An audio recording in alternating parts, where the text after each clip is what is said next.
ನೋಡಿ ಏನಿಲ್ಲ, ನೋಡಿ ಎಷ್ಟು ಸ್ಪಾಂಜಿ ಆಗಿದೆ ಅಂತ. ಹಾಯ್ ಹಲೋ ನಮಸ್ತೆ ಎಲ್ರಿಗೂ.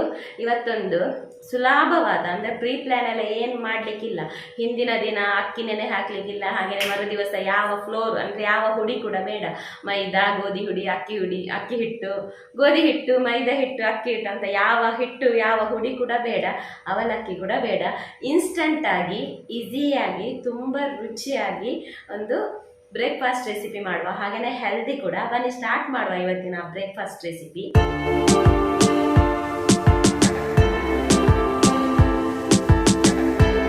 ಓಕೆ, ರೆಸಿಪಿ ಸ್ಟಾರ್ಟ್ ಮಾಡುವ. ಇಲ್ಲಿ ನಾನು ಅರ್ಧ ಕಪ್ಪಷ್ಟು ಉದ್ದಿನ ಬೇಳೆ ತಗೊಂಡಿದ್ದೇನೆ. ಉದ್ದಿನ ಬೇಳೆಯನ್ನು ಒಂದು 2 ಅಥವಾ 3 ಸಲ ವಾಶ್ ಮಾಡಿ ನೆನೆ ಹಾಕಲಿಕ್ಕೆ.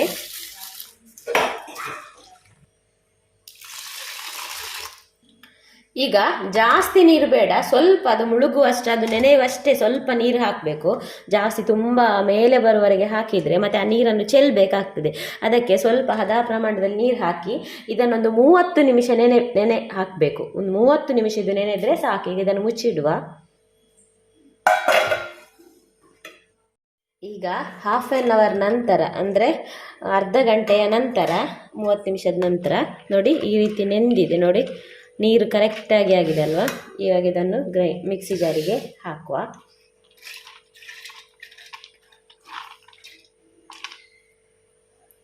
ಅದರಲ್ಲಿ ನೀರಿದ್ರೆ ಅದರಲ್ಲೇ ಸಾಕು. ಅದರಲ್ಲಿ ನೋಡಿ ನಮ್ಮದು ನೀರು ಸ್ವಲ್ಪ ಡ್ರೈ ಆಗಿದೆ, ಸ್ವಲ್ಪ ತಳದಲ್ಲಿ ಸ್ವಲ್ಪ ಇತ್ತು. ಅದಕ್ಕೆ ಈಗ ಸ್ವಲ್ಪ ಒಂದು 1/4 ಕಪ್ಪಷ್ಟು ನೀರು ಹಾಕಿದನ್ನು ನೈಸಾಗಿ ಗ್ರೈಂಡ್ ಮಾಡಬೇಕು. ನೋಡಿ ಈ ರೀತಿ ನೈಸಾಗಿ ಗ್ರೈಂಡ್ ಮಾಡಬೇಕು.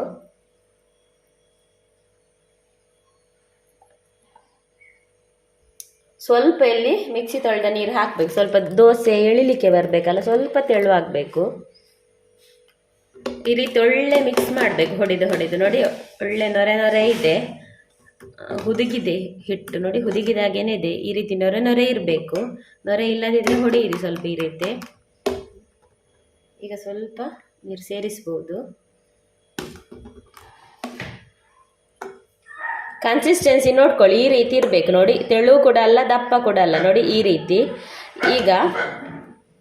ಈಗ ಹದ ಎಲ್ಲ ಆದ ನಂತರ ಇದರಲ್ಲಿ ಬರೇ ಉದ್ದು ಇರುವುದಲ್ಲ, ಬೇರೆ ಎಂತ ಇಲ್ಲ. ಅದಕ್ಕೆ ಉಪ್ಪು ಸ್ವಲ್ಪನೇ ಹಾಕಬೇಕು, ಅದಕ್ಕೆ ಬೇಗ ಉಪ್ಪು ಜಾಸ್ತಿ ಆಗ್ತದೆ. ಇಲ್ಲಿ ಸ್ವಲ್ಪ ಉಪ್ಪು ಹಾಕಿದೆ, ಚಿಟಿಕೆಯಷ್ಟು. ನೆಕ್ಸ್ಟ್ ಇದು ಉದ್ದಿನ ಬೇಳೆ ಗ್ಯಾಸ್ಟ್ರಿಕ್ ಅಲ್ವಾ, ಒಂದು ಸಣ್ಣ ತುಂಡು ಶುಂಠಿಯನ್ನು ಈ ರೀತಿ ತುರಿದು ಹಾಕಬೇಕು. ಹಾಗೇನೊಂದು ಕ್ಯಾರೆಟ್, ಇನ್ನೊಂದು ಸಣ್ಣ ಈರುಳ್ಳಿ, ಒಂದು ದೊಡ್ಡ ಕಾಯಿಮೆಣಸು. ಈಗ ಒಂದು 2 ಸ್ಪೂನಷ್ಟು ತೆಂಗಿನಕಾಯಿ ತುರಿ.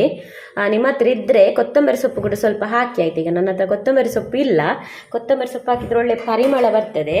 ಇವಾಗ ಇದನ್ನೆಲ್ಲ ಒಳ್ಳೆ ಮಿಕ್ಸ್ ಮಾಡುವ. ಒಳ್ಳೆ ಕಲರ್ಫುಲ್ಲಾಗಿ ಹೆಲ್ದಿ ಬ್ರೇಕ್ಫಾಸ್ಟ್. ನೋಡಿ ತರಕಾರಿ ತಿನ್ನದ ಮಕ್ಕಳಿಗೆಲ್ಲ ಈ ರೀತಿ ತರಕಾರಿ ಹಾಕಿದರೆ ಟೇಸ್ಟ್ ಸೂಪರ್ ಆಗ್ತದೆ. ಹಾಗೆ ತರಕಾರಿ ಕೂಡ ತಿಂದ ಹಾಗೆ ಆಗ್ತದೆ. ಬೀಟ್ರೂಟ್ ಕೂಡ ಹಾಕ್ಬೋದು, ಆದರೆ ಬೀಟ್ರೂಟ್ ಹಾಕಿದರೆ ಫುಲ್ ಕೆಂಪಾಗ್ತದೆ, ಅದಕ್ಕೆ ನಾನು ಬೀಟ್ರೂಟ್ ಹಾಕಲಿಲ್ಲ. ಈಗ ನಾನು ಇದರಲ್ಲಿ ನಿಮಗೆ 2 ಟೈಪಿದು ದೋಸೆ ಮಾಡಿ ತೋರಿಸ್ತೇನೆ. ಓಕೆ, ಹಿಟ್ಟೆಲ್ಲ ಕರೆಕ್ಟ್ ಆಯಿತು. ನೋಡಿ ಈ ರೀತಿ ಮಿಕ್ಸ್ ಆಗಬೇಕು. ತುಂಬ ದಪ್ಪ ಕೂಡ ಬೇಡ, ತೆಳು ಕೂಡ ಬೇಡ, ಸಾಕೀಗ. ತವ ಬಿಸಿ ಆಗಲಿಕ್ಕೆ ಇಟ್ಟಿದ್ದೇನೆ. ತವ ಒಳ್ಳೆ ಬಿಸಿ ಆಗುವಾಗ ದೋಸೆ ಹಾಕುವ. ದಪ್ಪ ಬೇಕಾದ್ರೆ ದಪ್ಪ ಮಾಡ್ಬೋದು, ತೆಳು ಬೇಕಾದ್ರೆ ಸ್ವಲ್ಪ ಸ್ಪ್ರೆಡ್ ಮಾಡ್ಬೋದು. ಜಾಸ್ತಿ ಸ್ಪ್ರೆಡ್ ಮಾಡಬೇಡಿ, ಜಾಸ್ತಿ ತೆಳು ಮಾಡಬೇಡಿ. ಈ ರೀತಿ ಸ್ವಲ್ಪ ದಪ್ಪಗೆ ಇರಲಿ, ಆವಾಗ ಕ್ಯಾರೆಟ್ ಎಲ್ಲ ಸಿಗ್ತದಲ್ವ ಜಾಸ್ತಿಯಾಗಿ, ಅದಕ್ಕೆ. ನೋಡಿ ಮುಚ್ಚಳ ಮುಚ್ಚಿ ಬೇಯಿಸುವ. ಈಗ ಒಂದು ಸೈಡ್ ಬೆಂದ ನಂತರ ಮೇಲಿಂದ ಸ್ವಲ್ಪ ಎಣ್ಣೆ ಹಾಕುವ. ಈಗ ಇದನ್ನು ಟರ್ನ್ ಮಾಡಿ ಹಾಕುವ. ಈ ಸೈಡ್ ಕೂಡ ಒಳ್ಳೆ ಬೇಯಲಿ.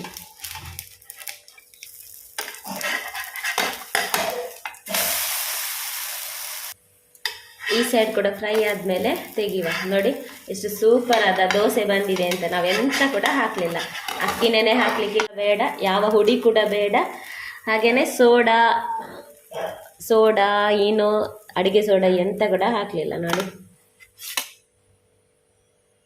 ಈಗ ಇನ್ನೊಂದು ಟೈಪ್ ಇದು ದೋಸೆ ತೋರಿಸ್ತೇನೆ. ನಾನಿಲ್ಲಿ ಅಪ್ಪಂ ಕಾವಲಿ ಉಂಟಲ್ಲ ಅದನ್ನು ಇಟ್ಟಿದ್ದೇನೆ. ಒಂಥರ ಬನ್ ದೋಸೆ ಥರ ಆಗ್ತದೆ ಇದರಲ್ಲಿ ಮಾಡಿದರೆ. ಇದು ಕೂಡ ತವ ಒಳ್ಳೆ ಬಿಸಿ ಆಗುವಾಗ ಮಧ್ಯದಲ್ಲಿ ಇದನ್ನು ಹಾಕುದು. ಇದನ್ನು ಜಾಸ್ತಿ ಸ್ಪ್ರೆಡ್ ಮಾಡಲಿಕ್ಕೆಲ್ಲ ಇಲ್ಲ, ಮಧ್ಯದಲ್ಲಿ ಹಾಕಿ ಈ ರೀತಿ ದಪ್ಪಗೆ ಬಿಡೋದು, ಒಂಥರ ಬಂದ್ ಥರ ಆಗ್ತದೆ. ಈಗ ಇದನ್ನು ಕೂಡ ಮುಚ್ಚುವ. ಸೇಮ್ ಇದು ಕೂಡ ಒಂದು ಸೈಡ್ ಬೆಂದ ಮೇಲೆ ಸ್ವಲ್ಪ ಎಣ್ಣೆ ಹಾಕಿ ಟರ್ನ್ ಮಾಡಿ ಹಾಕೋದು.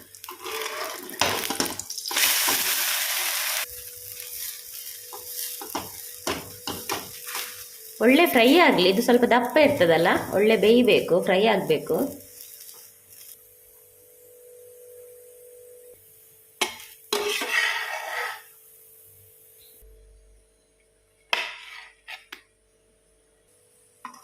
ನೋಡಿ ಒಳ್ಳೆ ಫ್ರೈ ಆಯಿತು.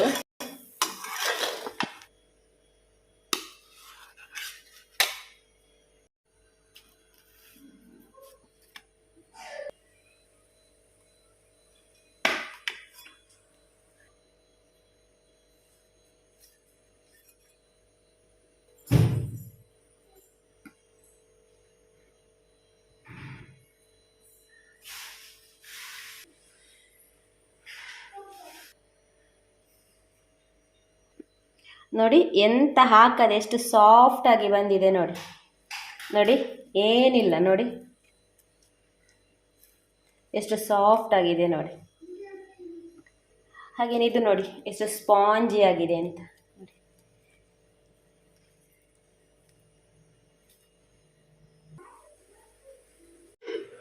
ದೋಸೆ ರೆಡಿ ಆಯಿತು. ನಿಮಗೆ ಯಾವುದು ಬೇಕು ಅದನ್ನು ತಿನ್ನಿ. ಇದನ್ನುಂಟಲ್ಲ ಟೊಮೆಟೊ ಚಟ್ನಿ ಅಥವಾ ಕೊರಿಯಾಂಡರ್ ಚಟ್ನಿ ಜೊತೆ ಸೂಪರ್ ಆಗ್ತದೆ. ನನ್ನ ಹತ್ರ ಕೊರಿಯಾಂಡರ್ ಇಲ್ಲ, ಅಥವಾ ಮಿಂಟ್ ಚಟ್ನಿ ಸೂಪರ್ ಆಗ್ತದೆ. ಒಮ್ಮೆ ಟ್ರೈ ಮಾಡಿ. ಹಾಗೆ ಬೇಗನೆ ಆಗ್ತದಲ್ವ, ನೋಡಿದ್ರಲ್ವ ಎಷ್ಟು ಸುಲಭ ಅಂತ. ರುಚಿ ನೀವೇ ತಿಂದು ನೋಡಬೇಕು. ಆಯ್ತು, ಹಾಗಾದ್ರೆ ಇವತ್ತಿನ ಈ ದೋಸೆ ರೆಸಿಪಿ ಇದಕ್ಕಿಂತ ಮೊದಲು ಎಷ್ಟು ಸಾಫ್ಟ್ ಆಗಿದೆ ನೋಡಿ. ಹಾಗೇನೆ ಇದು ನೋಡಿ ಬನ್ ದೋಸೆ ತರಾನೇ ಇದೆ ನೋಡಿ, ಸೂಪರ್ ಆಗ್ತದೆ. ಒಮ್ಮೆ ಟ್ರೈ ಮಾಡಿ ಆಯ್ತಾ, ಹೆಲ್ದಿ ಕೂಡ. ಒಮ್ಮೆ ಟ್ರೈ ಮಾಡಿ ಆಯ್ತಾ, ಡಿಫ್ರೆಂಟ್ ಕೂಡ. ಮಕ್ಕಳಿಗೂ ಹೊಸತ್ತು ಕೊಟ್ಟ ಹಾಗೆ ಆಗ್ತದೆ, ಹೊಸ ರುಚಿ, ಹೊಸ ರೆಸಿಪಿ. ಆಯ್ತಾಗಾದ್ರೆ ಇವತ್ತಿನ ಈ dosa recipe, instant dosa recipe ನಿಮಗೆಲ್ಲ ಇಷ್ಟ ಆಗಿದ್ರೆ ವಿಡಿಯೋಕ್ಕೊಂದು ಲೈಕ್ ಮಾಡಿ ಆಯ್ತಾ. ಹಾಗೇನೆ ಚಾನಲ್ಗೆ ಸಬ್ಸ್ಕ್ರೈಬ್ ಮಾಡಿ. ಸಿಗುವ ಮುಂದಿನ ವಿಡಿಯೋದಲ್ಲಿ. ಅಷ್ಟು ತನಕ take care, bye, thanks for watching.